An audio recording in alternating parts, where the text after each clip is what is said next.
Hello friends, welcome to Shri Revathi's kitchen. మనము ఈరోజు చేసుకోబోయే రెసిపీ బియ్యపిండి వడియాలు. ఈ వడియాలను చాలా ఈజీగా నిమిషాల్లో చేసేసుకోవచ్చు. ఒకసారి చూడండి. వడియాల కోసం ముందుగా 2 గ్లాసుల నీళ్ళను తీసుకుంటున్నాను.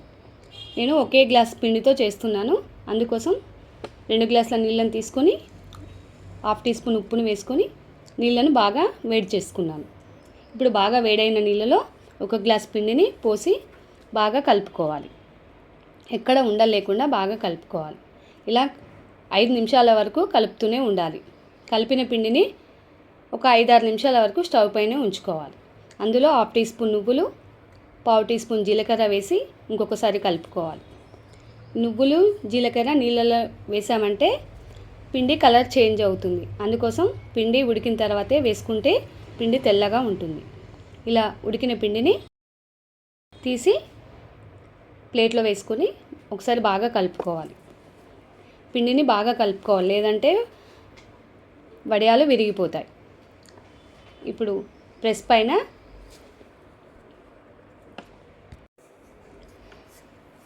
ప్లాస్టిక్ కవర్ వేసుకొని పిండిని చిన్న చిన్న ఉండలుగా చేసుకొని ఒత్తుకోవాలి. ఇప్పుడు ఒత్తుకున్న పిండిని ఇలా షేప్ రావాలంటే ఒక గిన్నెను తీసుకొని ఒత్తుకోవాలి. అన్నీ ఒకే షేప్లో వస్తాయి. కావాలనుకుంటే మీరు చిన్న చిన్న ఉండలుగా చేసుకొని కూడా ఒక్కొక్కటిగా చేసుకోవచ్చు. ఇలా చేసుకున్న వాటిని ఫ్యాన్ గాలి కింద కానీ ఎండలో కానీ ఆరబెట్టుకోవచ్చు. ఒక 2 రోజులు ఎండితే సరిపోతుంది. ఇప్పుడు వడియాలు బాగా ఎండిపోయాయి. వీటిని ఆయిల్లో ఫ్రై చేసుకుందాం.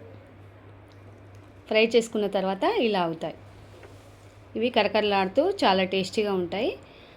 ఈ పిండిలో మీరు కావాలనుకుంటే రెడ్ చిల్లీ ఫ్లేక్స్ వేసుకోవచ్చు, పచ్చిమిర్చి పేస్ట్ని కూడా యాడ్ చేసుకోవచ్చు. నేను మాత్రం ఇక్కడ ఉప్పు వేసి మాత్రమే చేశాను. మీకు నచ్చిన ఫ్లేవర్లలో చేసుకోండి. ఈ వీడియో నచ్చినట్లయితే లైక్ చేయండి, షేర్ చేయండి, సబ్స్క్రైబ్ చేయండి. Thank you for watching.